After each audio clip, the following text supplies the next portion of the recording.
Students, देखिए आज का जो हमारा टॉपिक है कम्युनिटी न्यूट्रिशन में आपके चल रहे हैं ऐसे सरकार द्वारा कार्यक्रम। ठीक है, तो जिसमें कहीं ना कहीं विटामिन ए की कमी के कारण बहुत से बच्चों में जो है रतौंधी रोग हो जाता है। ठीक है, तो इसी तरह आज का जो हमारा टॉपिक है रक्ताल्पता। ठीक है ना, तो इसमें ये जो प्रोग्राम होते हैं ये सरकार द्वारा चलाए जाते हैं, जिसमें इन बीमारियों के कारण की जानकारी दी जाती है और उनसे किस प्रकार आप बचाव कर सकते हैं। तो ऐसे बहुत सारे प्रोग्राम जो है सरकार द्वारा चलाए जाते हैं, जिसमें आपके बहुत सारे सोर्सेज बताए जाते हैं। भोजन में ऐसे कौन से बहुत सारे ऐसे भोज्य पदार्थ अगर आप ग्रहण करते हैं जिनमें इन रोगों से बचने की शक्ति है, या फिर ये जो रोग उत्पन्न होते हैं बहुत सी बार कुछ ना कुछ ऐसे भोज्य पदार्थों में न्यूट्रिएंट्स की कमी के कारण हो जाते हैं, तो इनकी कुछ लोगों को जानकारी जो है नहीं हो पाती है। तो इसी तरह सरकार द्वारा बहुत सारे प्रोग्राम चलाए जाते हैं, तो इसमें है पोषण जनित रक्ताल्पता के लिए राष्ट्रीय नियंत्रण कार्यक्रम। तो महिलाओं में ये थोड़ा सा वर्ड लिखा गया, महिलाओं में एक दूसरी प्रमुख पोषणहीनता जन समस्या है जिससे हमारे देश के निवासी पीड़ित हैं। तो प्रमुख रूप से महिलाओं में आयु वर्ग में तथा छोटे बच्चों में, यानी कि जो महिलाएं हैं, और ये थोड़ा सा वर्ड गलत लिखा गया है, महिलाओं में और महिलाओं की जो आयु वर्ग है तथा छोटे बच्चों में यह समस्या अधिक व्यापक रूप से व्याप्त है या देखने को मिलती है। तो विभिन्न संस्थाओं ने जो अध्ययन में सर्वेक्षण की है कि उनसे यह स्पष्ट होता है कि जो आयु वर्ग के निम्न आयु वर्ग के, यानी कि जो 50% पुरुषों के बच्चे एनीमिया से ग्रस्त हैं, यानी कि एक तरीके से 50% जो बच्चे हैं वो अनीमिया रोग से ग्रस्त हैं। तो महिलाओं में यह प्रतिशत विशेषकर जो गर्भवती महिलाएं होती हैं या गर्भावस्था में बहुत जो है बढ़ जाता है, यानी कि इस तरह की बीमारी जो है देखने को मिलती है। तो राष्ट्रीय पोषण जनित एनीमिया निरोधक कार्यक्रम का मूल्यांकन करने वाली समिति ने स्पष्ट किया है कि भारत में 78.5% गर्भवती महिलाएं अनीमिया से ग्रस्त हैं। इनमें से 13% गंभीर अनीमिया का शिकार रहती हैं। ये थोड़ा सा गलत लिखा गया है वर्ड, अनीमिया का शिकार रहती हैं, जबकि 33.6% में मध्यम गंभीरता वाली जो महिलाएं हैं या जो गर्भवती महिलाएं हैं वो रहती हैं अनीमिया से, एक तरीके से अनीमिया रहता है। और गर्भधारण की संख्या में वृद्धि के साथ साथ अनीमिया की तीव्रता में भी बढ़ती, यानी कि देखिए जिस तरीके से गर्भधारण की संख्या में बढ़ोतरी होती रहती है, तो उसी तरह संख्या में वृद्धि होती रहती है, तो उसी तरह अनीमिया के जो रोग है या जिन लोगों को अनीमिया रोग होता है उसमें भी या उनकी संख्या में भी है बहुत तीव्रता से वृद्धि होती जा रही है या तीव्रता से बढ़ती चली जाती है। फिर आता है कि देखिए अनीमिया उस स्थिति को कहते हैं जिसमें रक्त में हीमोग्लोबिन जो होता है का स्तर सामान्य से कम होता है, और जो हीमोग्लोबिन होता है वो रक्त को रंग प्रदान करने वाला पिगमेंट होता है। तो यही प्राण वायु तथा ऑक्सीजन को रक्त के द्वारा शरीर के विभिन्न अवयवों तक पहुंचाता है, और हीमोग्लोबिन में लौह तत्व प्रोटीन पाए जाते हैं।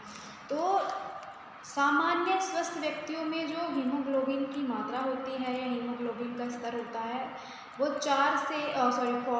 से 15 ग्राम प्रति मिलीलीटर रक्त होता है। और अनीमिया को उत्पन्न करने में अगर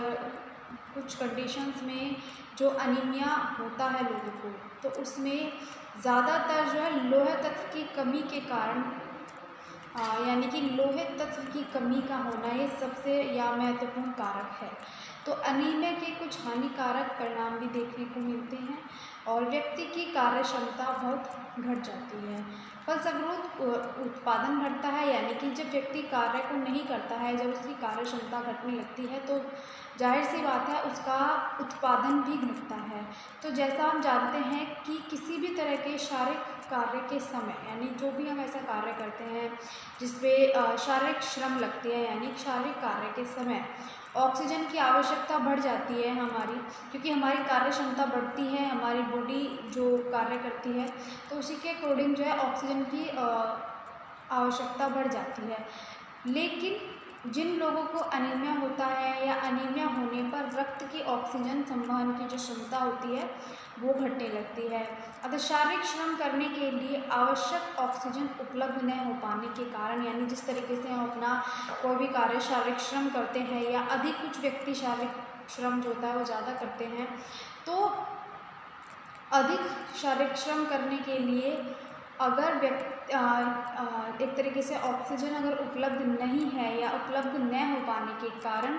व्यक्ति की और भी ज़्यादा जो कार्य क्षमता होती है वो घटने लगती है या कार्य क्षमता जो है घट जाती है। तो गंभीर एनीमिया की दशा में गर्भवती महिलाओं की बच्चे के जन्म के समय मृत्यु भी हो सकती है, यानी जिन महिलाओं को या जो महिलाएं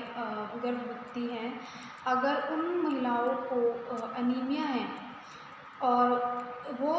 एक तरीके से बच्चे को अगर जन्म देती है तो कुछ कंडीशंस में जो है बच्चे की मृत्यु भी हो सकती है। और कई बार ऐसा होता है कि मृत बच्चों को भी जन्म दे सकती है, यानी कि कुछ कंडीशंस में अगर एनीमिया की एक तरीके से बढ़ जाता है एनीमिया, तो कुछ कंडीशंस में जो है बच्चा जो होता है वो मृत बच्चे को जन्म भी दे देती है। तो यदि बच्चे जीवित अगर जन्म लेते हैं, मान लीजिए अगर बच्चे जीवित जन्म लेते हैं तो उनका शारीरिक भार सामान्य से बहुत कम रहता है, यानी कि जो नॉर्मल एक बच्चे का